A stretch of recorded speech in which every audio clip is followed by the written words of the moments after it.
Well, my mother, her name was Frances Upton. That's how I get my first name.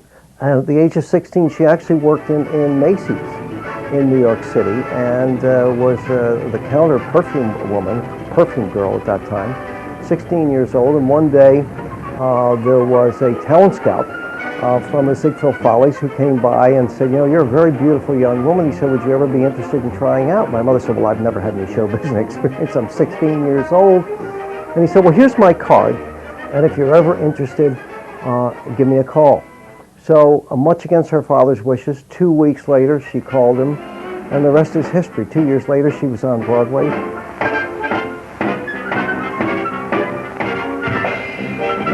Every day was a stage play. Every day was an entrance out of Sunset Boulevard.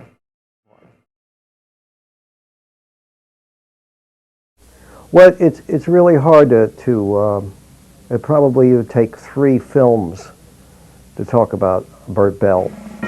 He was an individualist. He was a rugged individualist. He lived his life the way he thought it should be lived. One day he got involved with one of his ex-players and coaches, Lud Ray, and actually with my mother, with her money, bought the Frankfurt Yellow Jackets, renamed them the Philadelphia Eagles, and in many cases went on from there. I mean, the whole story of the Eagles, they're the worst team in the league, year in and year out.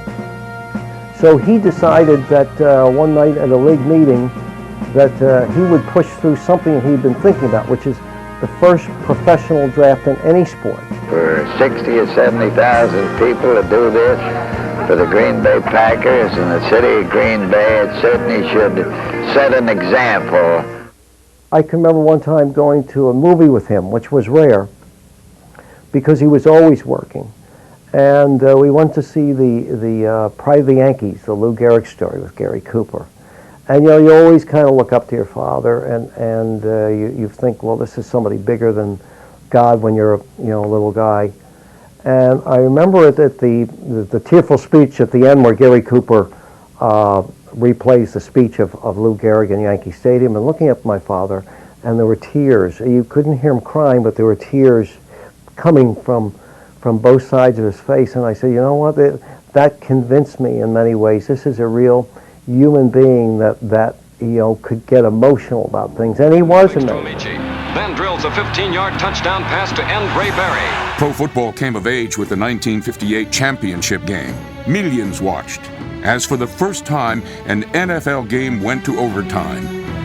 Bert Bell's inspired marriage of network TV and sudden death secured the future of pro football. On third down, 4 blocks and Amici rockets for the touchdown. The Colts win the greatest game ever played. Leaving the press box, I encountered Bert Bell and Art Rooney and Janie Bell head on.